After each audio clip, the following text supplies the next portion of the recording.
This week we'll be talking about the massive GTA 6 leak. G4 TV hit with major layoffs less than a year after coming back. We finally get to see PSVR2 and what's in store for us. All the farm simulators in the one Fire Emblem game at the latest Nintendo Direct. GoldenEye 007 coming to Xbox and Nintendo with some weird caveats. Xbox trying their best to break into Japanese homes at TGS. Blizzard's response to the backlash surrounding the Battle Pass character unlock news, game impressions from Call of Duty Modern Warfare 2, multiplayer beta, Genshin Impact, and more on Season 6, Episode 36 of Press X to Start podcast.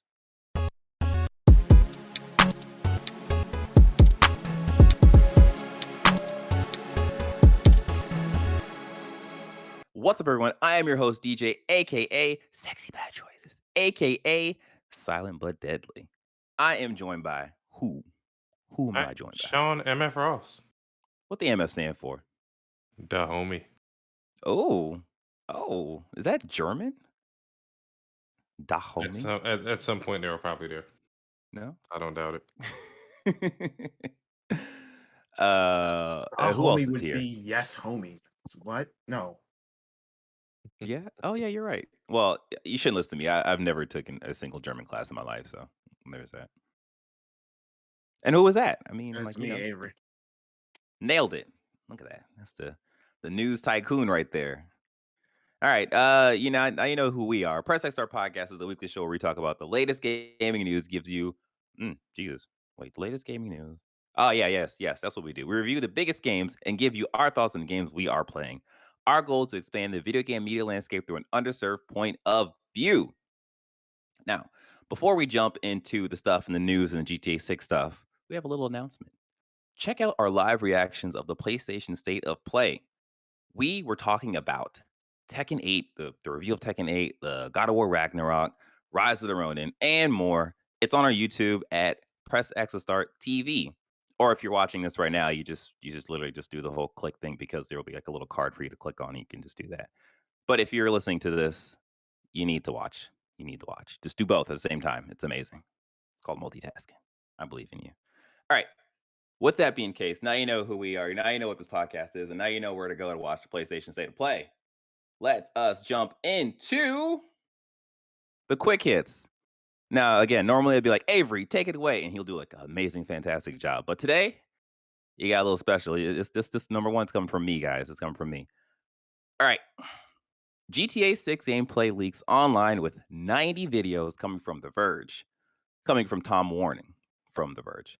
So this was a massive leak. This actually happened I guess early morning from the day we were recording.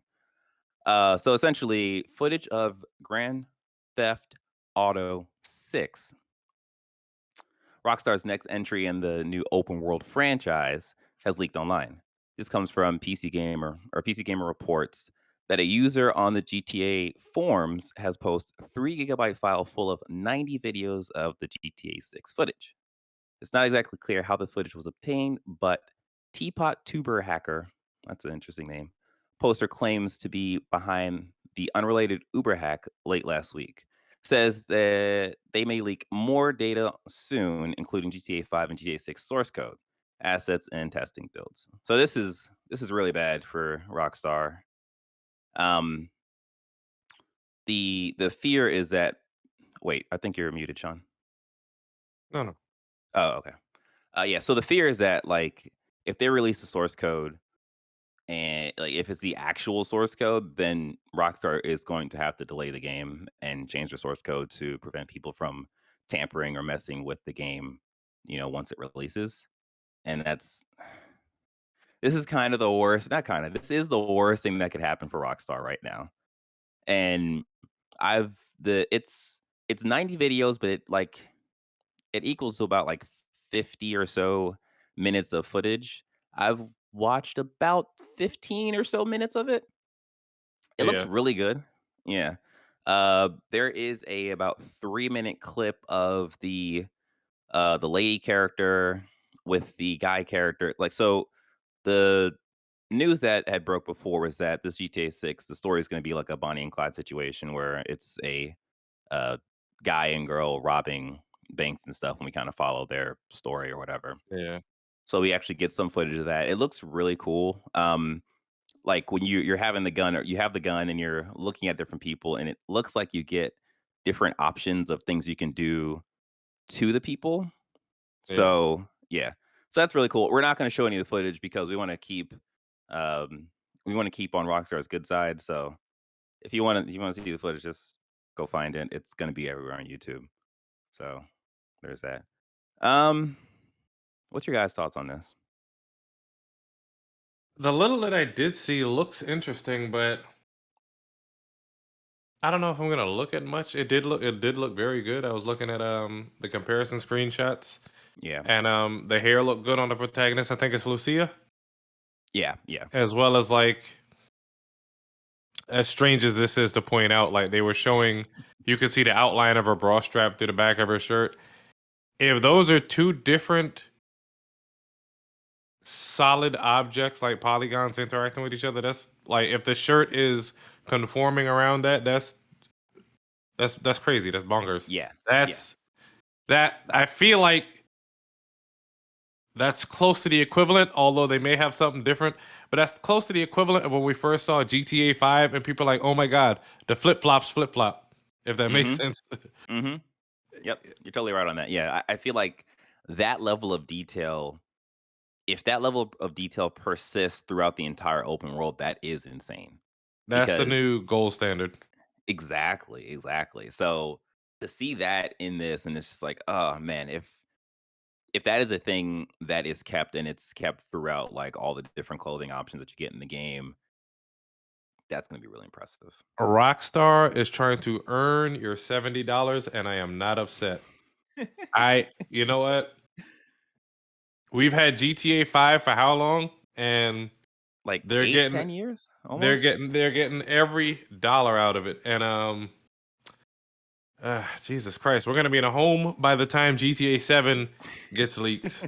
This is upsetting, folks. This is upset. I ain't mad at it, but Jesus, now at one point we were getting one Rockstar game a year. Now we're getting uh uh uh three console generations of Rockstar game. Yeah. But We get a Rockstar game a decade. Like GTA 6 remaster finna go crazy. Avery. and of course Mhm. yeah, go ahead, Avery. Footage, Wait, nor okay. What'd you say? I've watched none of the footage, nor do I necessarily care about GTA 6, if that makes Okay. sense. So yeah, Yeah.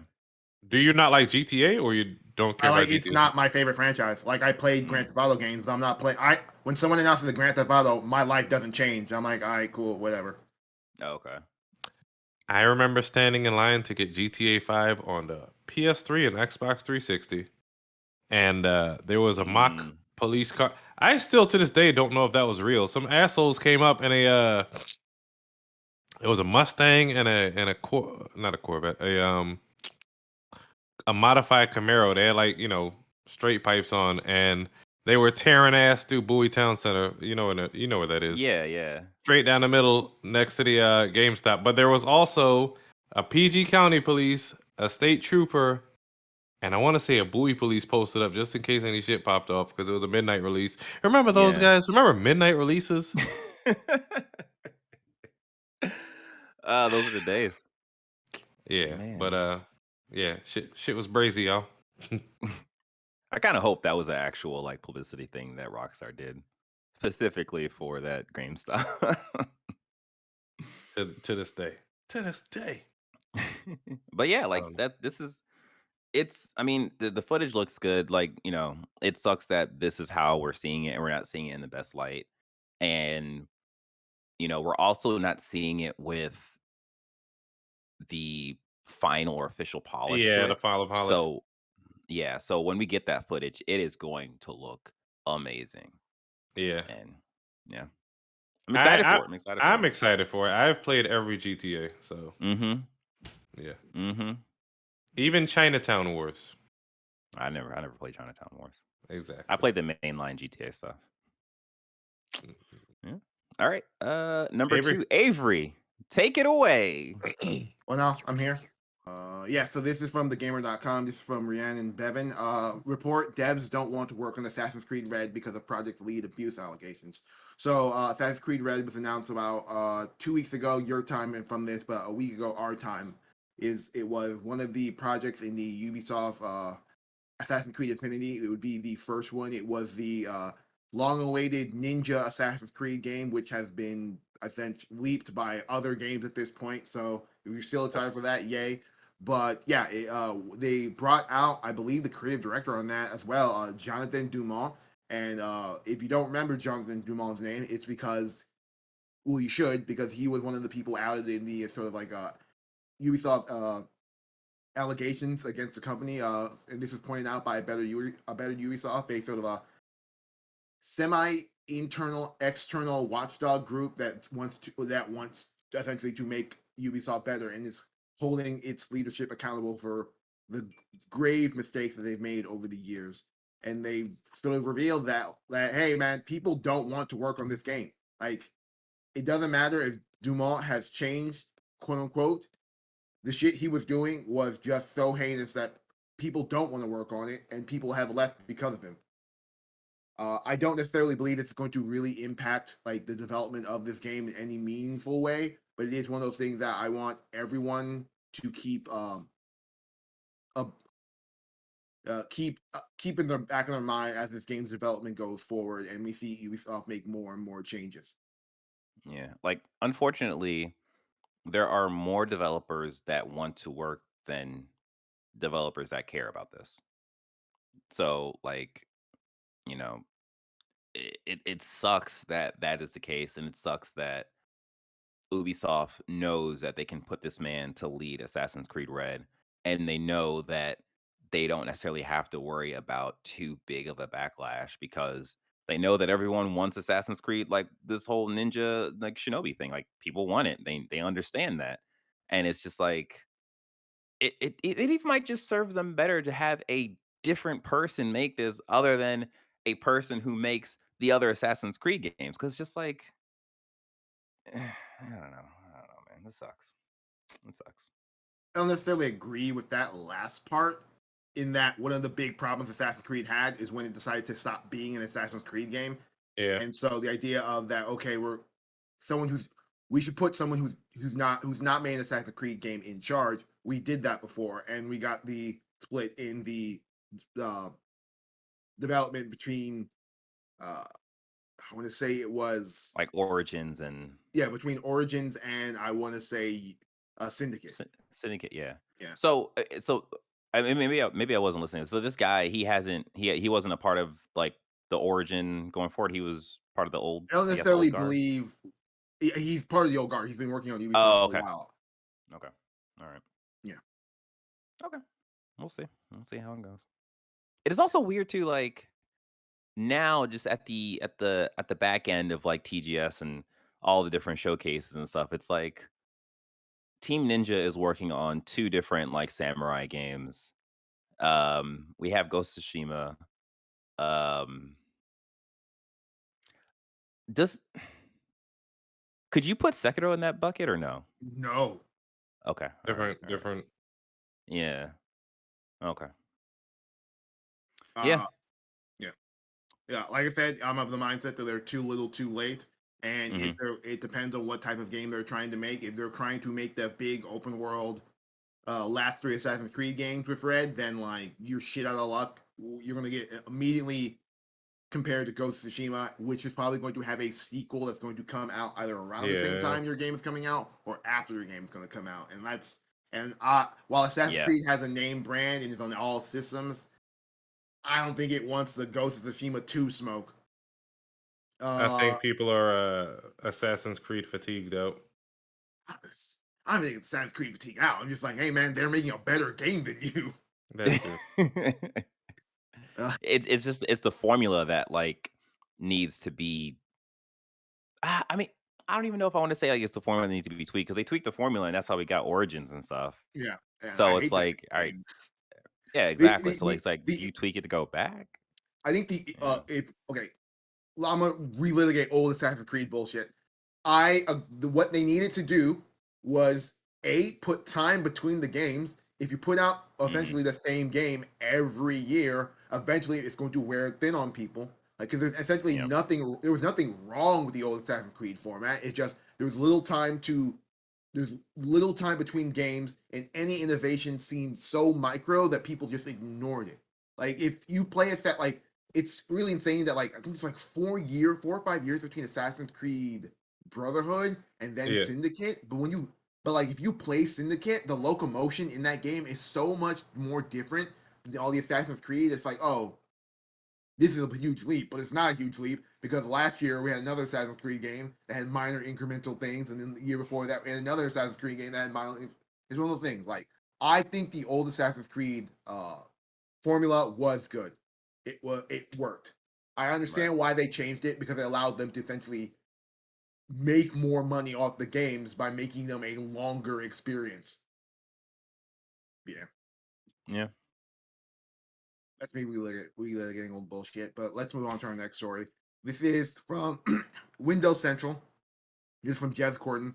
Halo lead Bonnie Ross is leaving 343 Industries and Xbox. This is an interesting story, and I'm going to couch it into not parallels, two SKUs. The first SKU is Bonnie leaving, where she indicates that she's leaving the company not because of any outside forces, but because she has a family emergency or like family a situation that requires her to step down from 343 to handle. Okay, Mm. that's her bowing out and leaving. The other avenue is we're living in a world where Halo Infinite is in a bad place. Yes, in a Yeah. bad place, and a sword needs to fall on that game. And shout out to Microsoft PR for orchestrating a situation like this for them to make a full-on seat change at the company without ruffling any real feathers Yeah. in terms of their PR base. So immediately after Bonnie's left, we pretty much have a brand new creative team at 343 in that Pierre Hintz, uh, Brian Kosky, and Elizabeth Van Wyck are essentially taking over in all respects and will be the shepherds of 343 going forward, including what is going to be Halo's future going forward.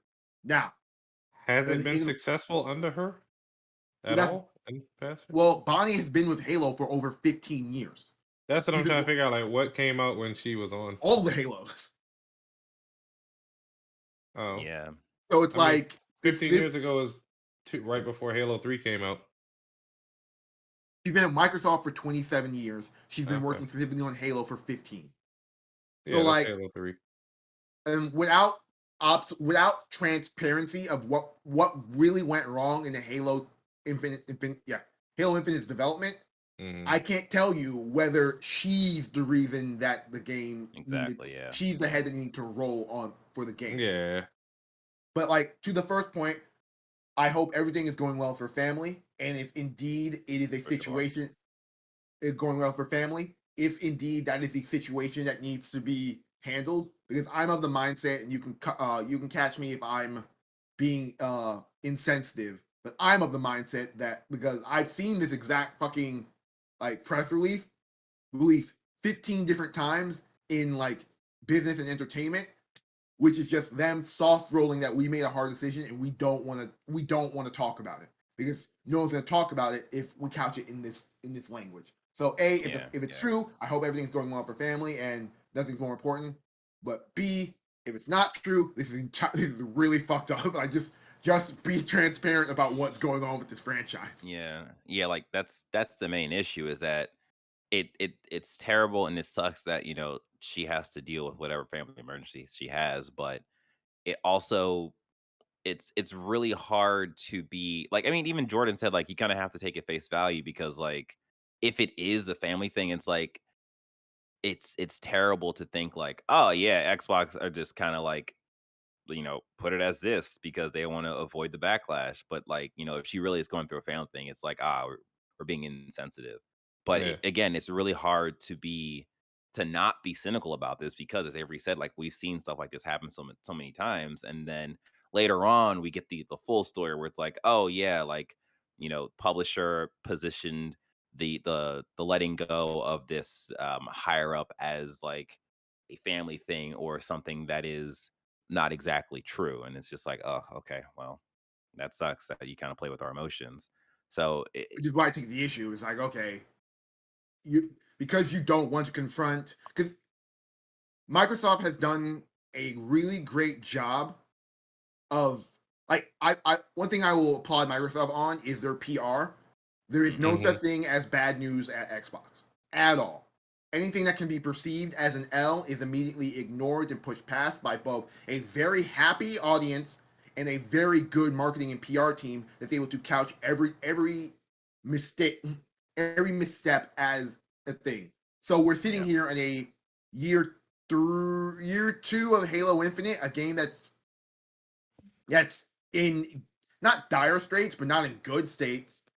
hmm And if your Xbox is, as far as I know from Xbox, everything is fine and dandy, which is why a move like this feels so weird and out of space or out Yeah. of place for the game. Because like if if if you're just hearing what Microsoft is saying about the game, there's nothing wrong with the game. They're moving forward, yada yada yada. So this seems weird. But if you're paying attention to the game and its actual development, oh, it's in a weird place. People have been wondering, should we take this game away from 343? Which is weird because 343 was built to make Halo. So like taking it away from them is a weird prospect. yeah, it's a Uh failure. It's a failure, and it's hard to admit failure sometimes. yeah.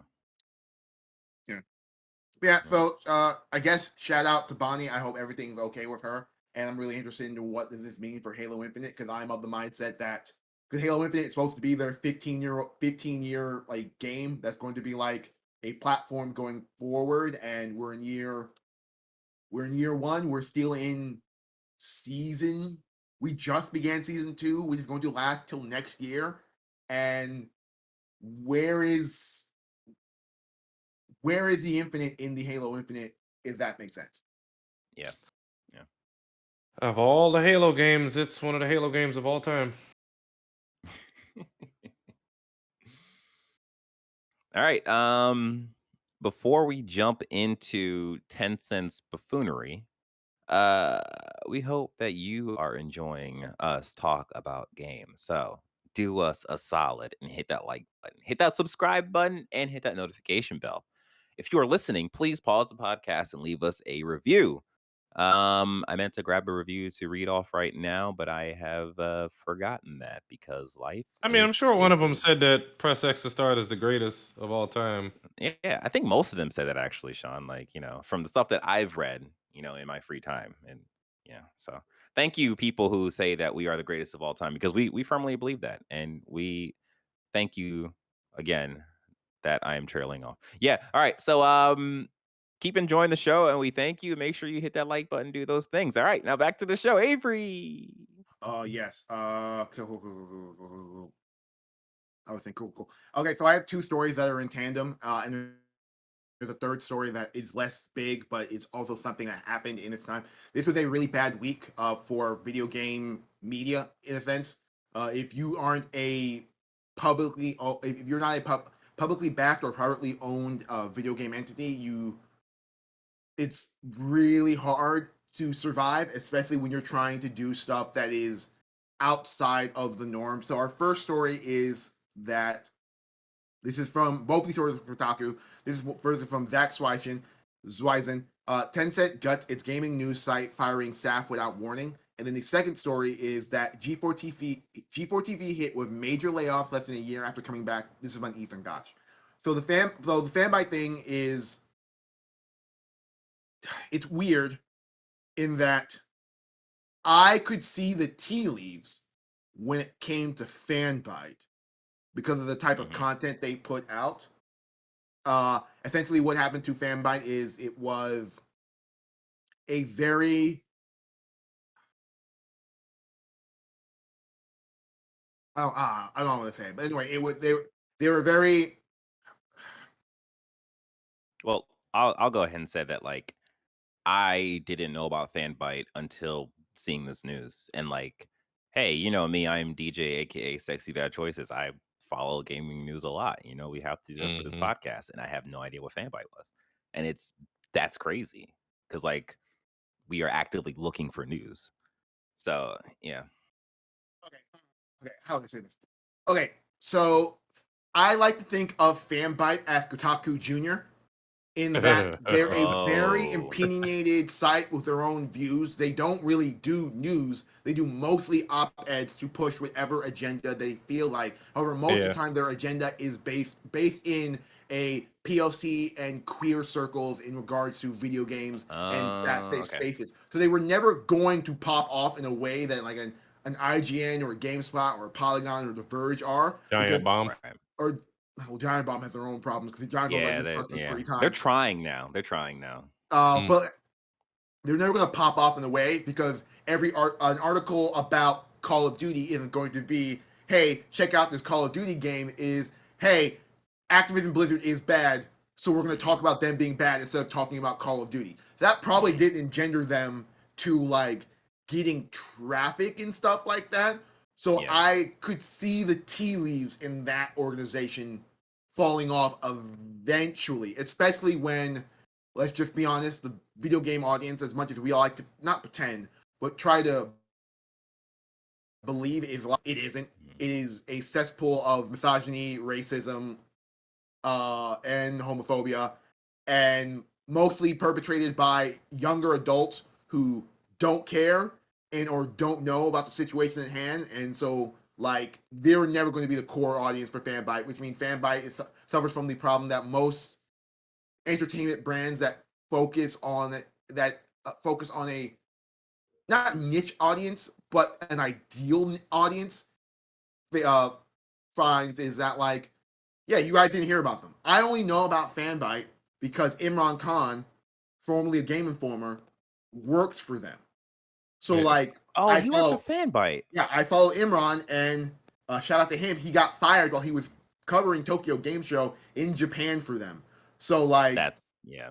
Is he still there? Yeah, he's coming back soon because TJ's ends today. So he guess he's on a unpaid vacation right now because what if he was stuck there? So from what I can tell, Fanbyte is now just exists as a guides website and a Final Fantasy 14 website.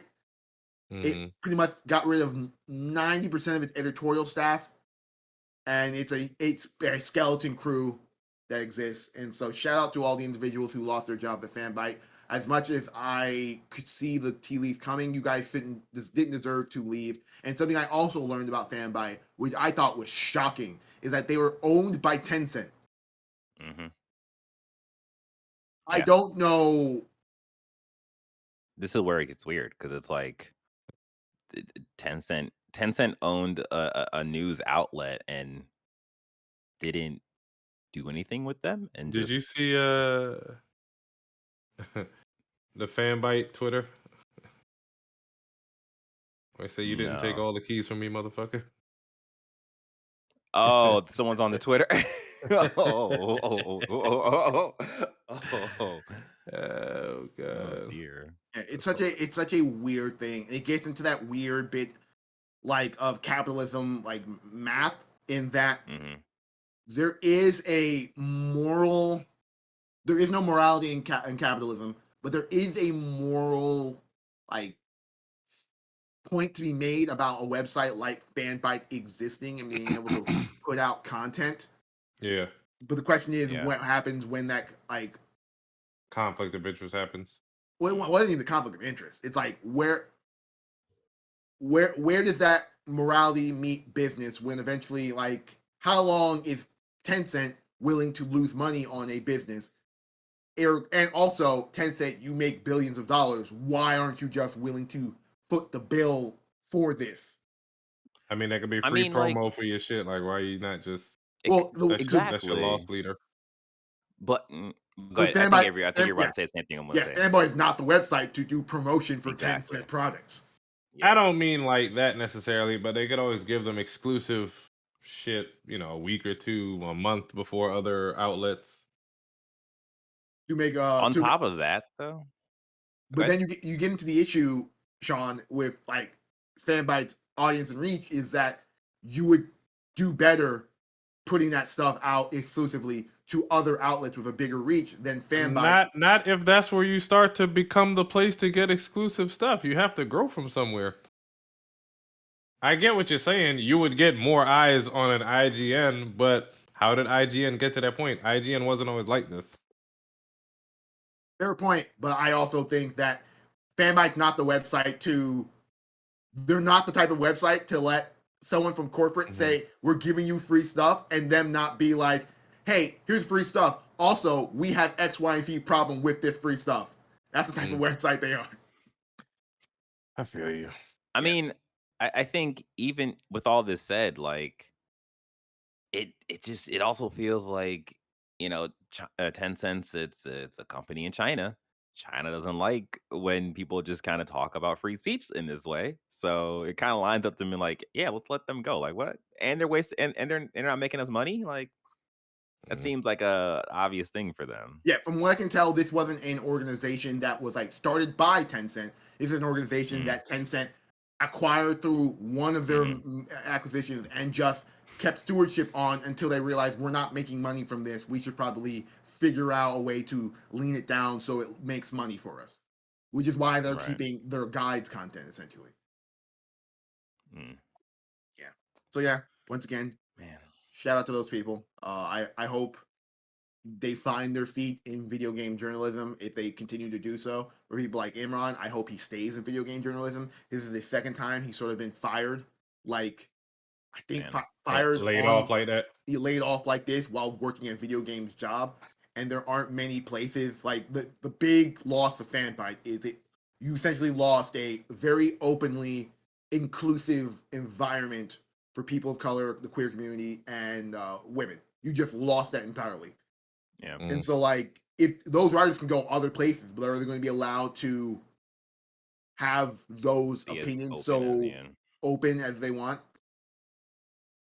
Yeah. And then the second thing is DJ will probably have more context for this because I will admit that I'm part of the problem why this happened. The G4 TV hit with major layoffs less than a year after coming back. G4 came back.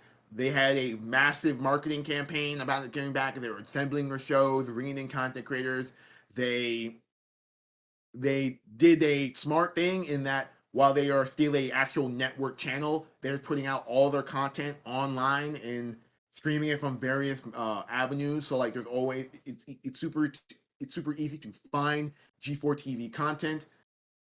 However, I could see the writing on the tea leaves when they came back is that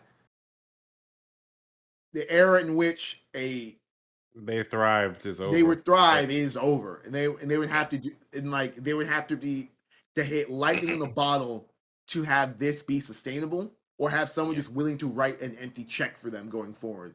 Because like I love I used to love X-Play. I used to love Attack of the Show, but not enough to watch them when they came back. When I've now found other things in there wasn't things like Twitch back then, and YouTube gaming and Facebook gaming and all commodified, democratized, just creator content. Yeah, like to like this is actually a interesting. Me and DJ aside, I used to the only video game podcast I used to listen to was G4 TV's Feedback, which was the cast of X-Play listening to talking about games. I thought I used to love it because I love the cast personalities on that. You got to see people who didn't get to see on X-Play talk, and like you got to actually see their editorial staff, the people making their content. And then that ended, and then DJ pointed me out to Podcast Beyond, and I went from Podcast Beyond to Kind of Funny, and then to Kind of Funny to Easy Allies, and the Easy Allies into all the other relative areas around that space. And so what that represented to me now is taken off by something else. And I will tell you now, as I finally admit that it's impossible to live my life where you listen to 18 hours of podcasting a week. That is impossible to live. So like, those are rookie numbers. You got to pump those up. So like, there's no world that I was going to make time for G4 as much as I was excited for it to come back. And they also, at least in my opinion, not my opinion, to my taste, didn't have the most oh yeah, exciting cast that like I'm definitely checking in for this thing. Like I love Fiona Nova, I love Gerard the Completionist, I love Austin Hmm. Creed, but like not enough to watch them make content if that makes sense. Which suck. Yeah. Which is one of those things that it's like You didn't grow with them the same Well, in you in watch. in in that context.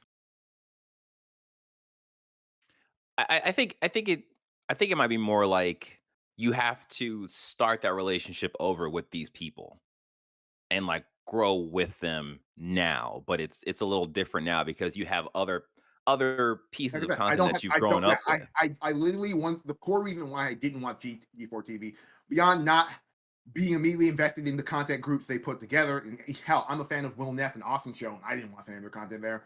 Is that Mhm.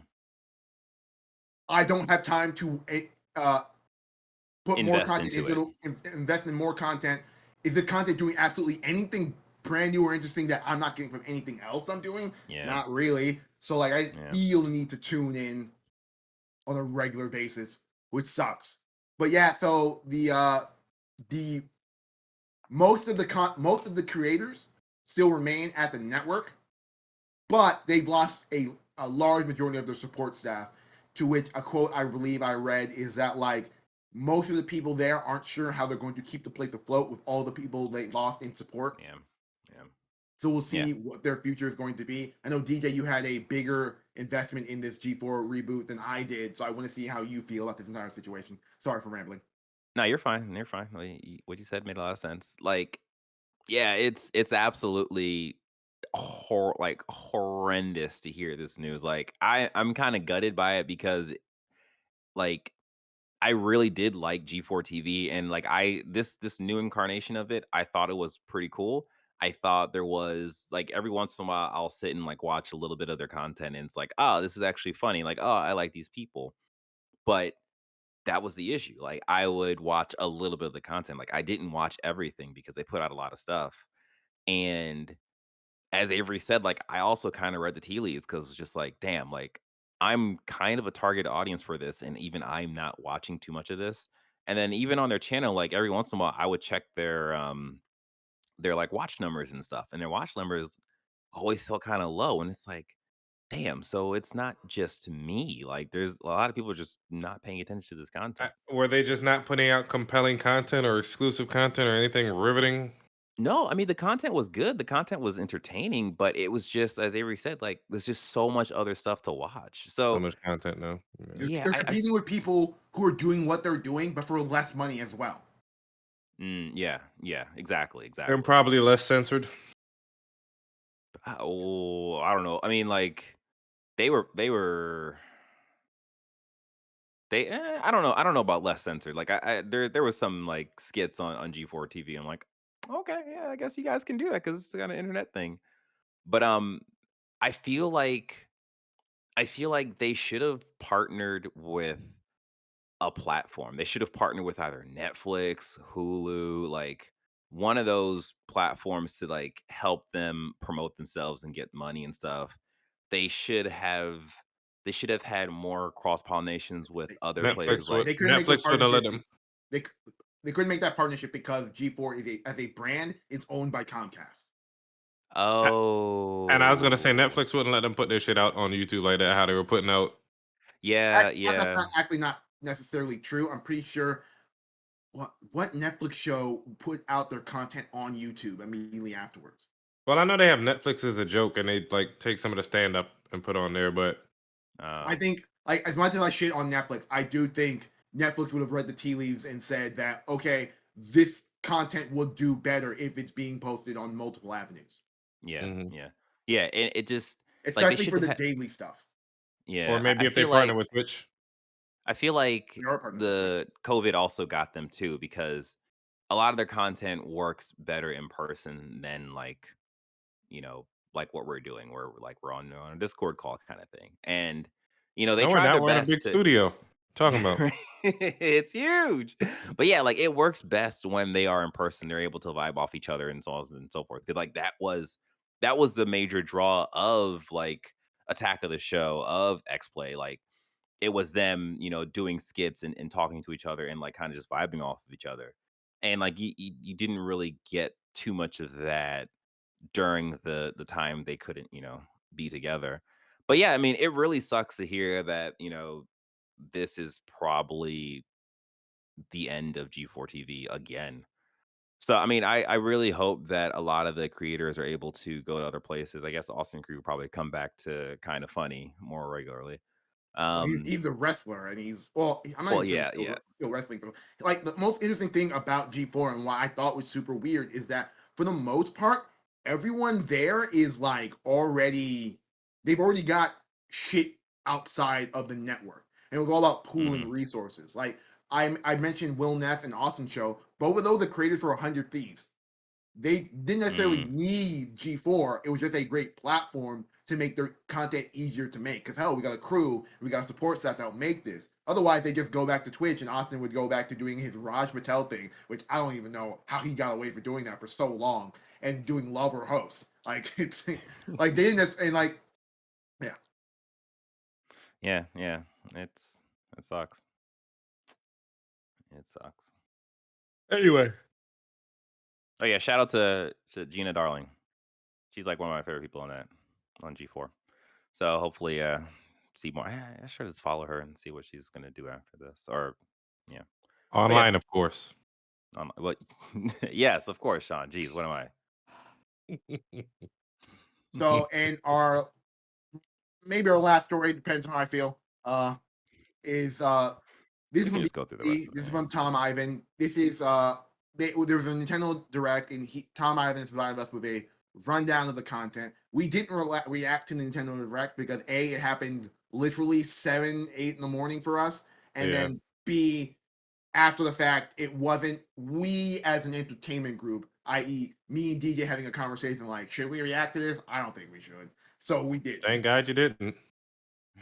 And not to say there wasn't compelling content, but they pretty much had an hour-long direct that pretty much showed the same game 15 times. A lot of Nintendo diehards are going to tell you, but they had X, Y, and Z. And what I'm saying is X, Y, and Z would have popped more if there wasn't 20 minutes of the same game over and over and over again in between them. So I'm going to go Yeah. down short rundown of some of the things we saw. I'm going to talk about the main big things that we saw here. And if you wanted to, you can watch the direct itself to get a look at a lot of Japanese farming, life simulators, small RPGs. So, like the big news out of the Nintendo Direct was Legend of Zelda: Tears of the Kingdom. Fun fact: this was delayed because of the death of the Queen. So, uh, and Legend of Zelda being called Tears of the Kingdom, which okay, cool. That's why. You just getting that, man. You was Yeah, I'm just getting that. Like I I was listening to another podcast and they were talking about how Tears of the Kingdom Tears of the Kingdom, Jesus. Tears of the Kingdom could either be tears like like paper or tears tears like like crying. yeah, yeah, yeah. So I was thinking of that like, oh, okay, that's weird. I didn't even think about the whole like Queen Elizabeth thing at all. So this is the So trailer for it, by the yeah, way. so the big thing about this is, hey, we got a release date, so May 12th, 2023. That's cool. This just looks like more Breath of the well, that's not true. I really want to see how this game works because it seems to be what I can tell. From what I can tell, it's here's the original Breath of the Wild map, except we built an entirely brand new ecosystem on top of that map of Yeah. interconnected sky islands. Which, if it isn't, if they don't cheap out on it, would be the breadth of it would be an entirely brand new environment, which seems dope. My only hope for this game is that it has a more traditional Zelda. This is me being boring. Has more because I'm the guy who doesn't like Breath of the Wild. Has a more traditional You're Zelda not story, alone. structure with actually cool and interesting dungeons, and not me running around breaking my sword every 5 minutes. God damn it. Yeah, yeah. I'm I'll go on record and say that like Zelda was never really my bag. So playing Breath of the Wild was like, all right, I'll try this game out. I didn't really enjoy it. I thought there was better open world games like Horizon. But yeah, this looks interesting. It Yeah, I doesn't look think we too went the compelling to opposite me. direction of the rest of the world because I got both of Yeah. them and I played Same Horizon more time. like, oh, this Yep. is my jam. Mm-hmm. Yep, that But was pretty much all of us. Yeah, so we'll see what happens with this. Yeah. Yeah. But yeah, continue, Avery. Okay, so another bit of news that we got out of there, and this is actually another headline that I'm just gonna shove into this one. But this is from The Verge. This is from Tom Warren. The other thing they showed off is that GoldenEye 007 is coming to the Nintendo Switch from the Nintendo expanded. It's part of the N64 pack for that. And at the same time, GoldenEye 007 is finally coming to Xbox and Nintendo Switch. It was the remastered one that had leaked ages ago, is now being released on Xbox via Rare Replay, which is like awesome. If you want to play a 30-year-old game that has not aged well in the world of shooters, it's there for you for the nostalgia. The big caveat, however, is the Nintendo Switch one, which has online multiplayer, and the Xbox one doesn't.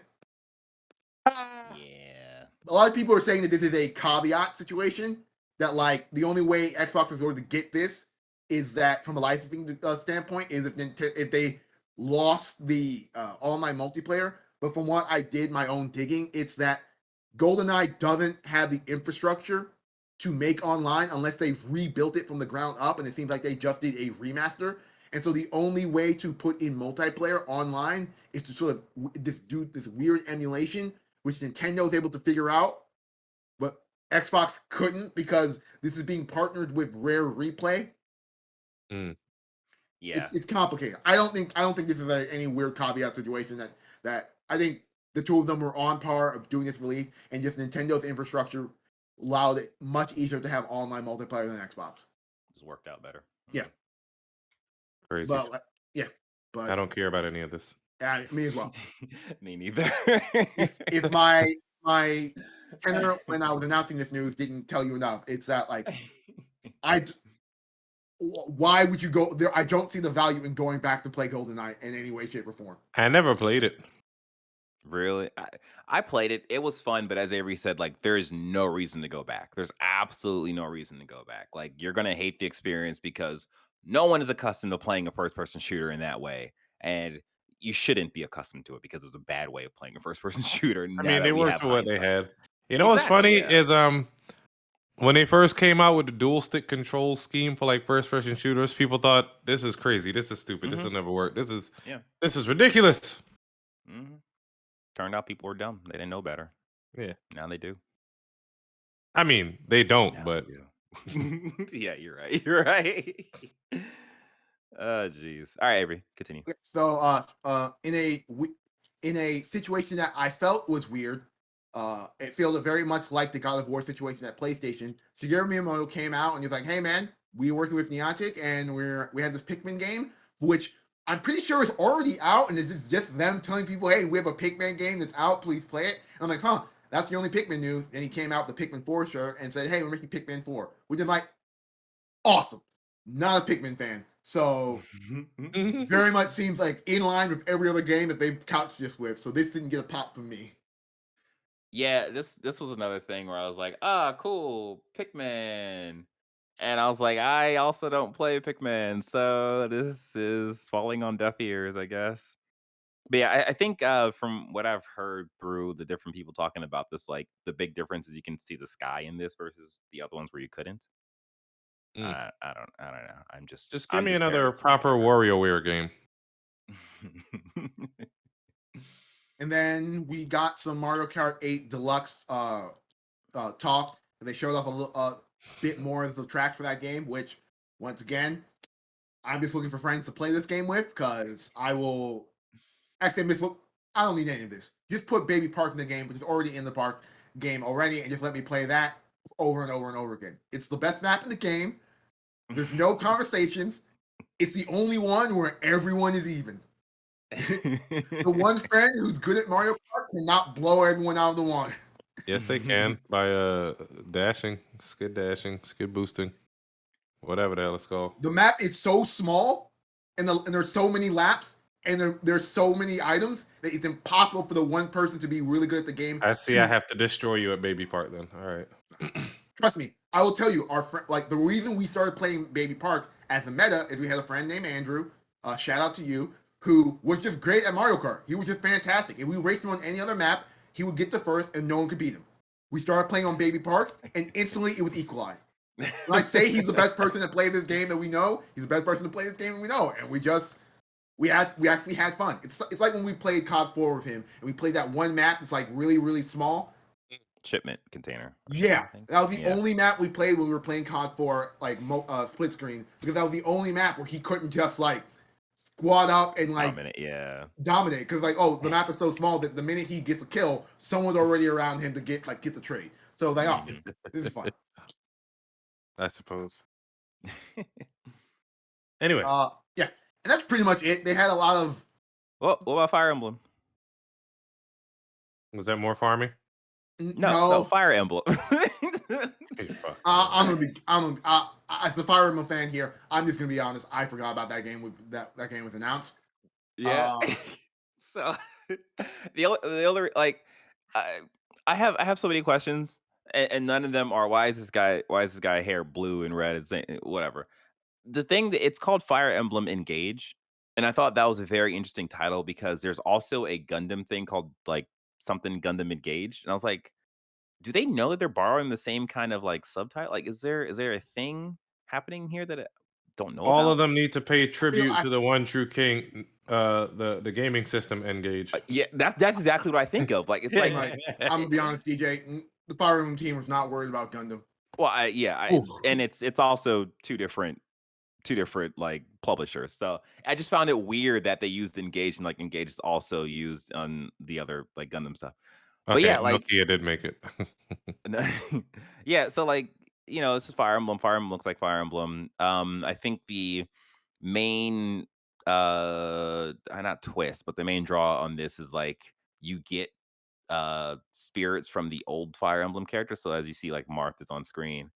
I don't know who else is going to be a part of that because they said names and I don't know any of the Fire Emblem names other than the ones that I play on Smash Brothers. So yeah, that's that. That's yeah. Yeah, this very much felt like it's weird. I like the modern Fire Emblem games. This didn't do anything for me from a sense, because like I don't know what the narrative is, what the structure is, what the world is, what is the main conceit for this game, because it really seems like, oh, this is just Tokyo Mirage Sessions again, and or Fire Emblem Heroes on the phone but put together and as a Fire Emblem game, which seems cool. I will probably play it if I remember to when it comes out, but like this didn't do anything for me to the point where I forgot it existed after the fact. Right. Yeah, it looked pretty though. Shout out to that. Yeah.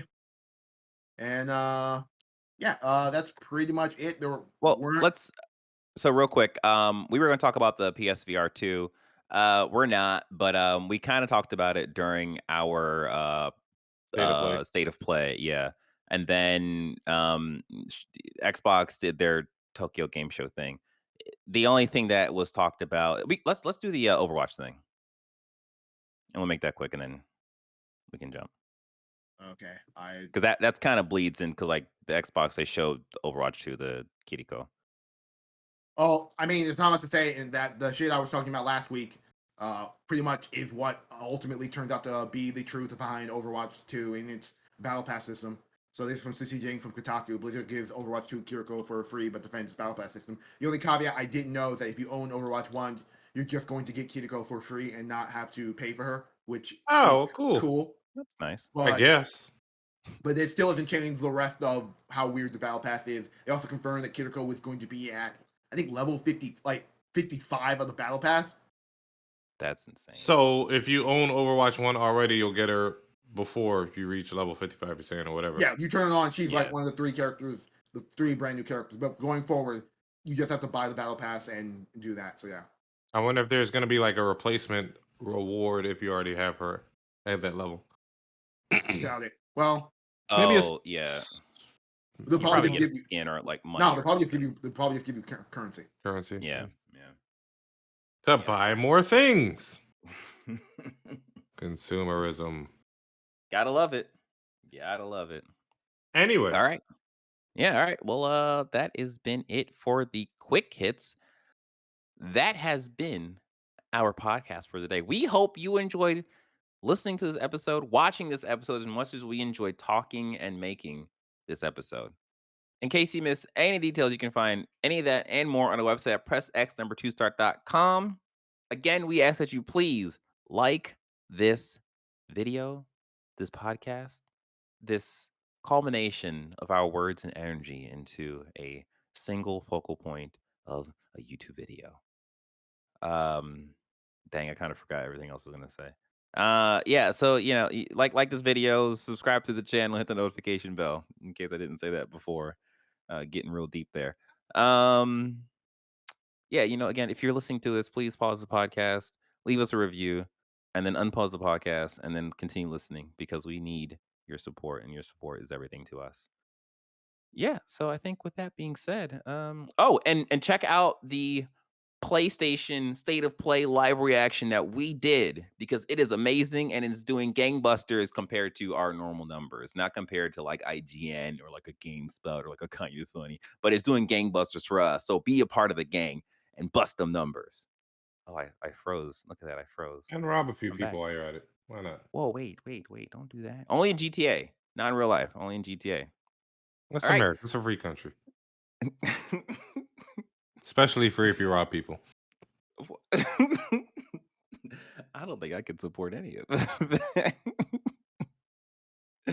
But if you get locked up, tell everybody else about our podcast because we appreciate that too. You got time to listen. All right, y'all. Peace out. Be safe. Play games and wash your hands. Also, fuck G2. You know what you did, Carlos. Jesus. Yeah. Christ. Yeah. Fuck G2. All right. Bye, guys.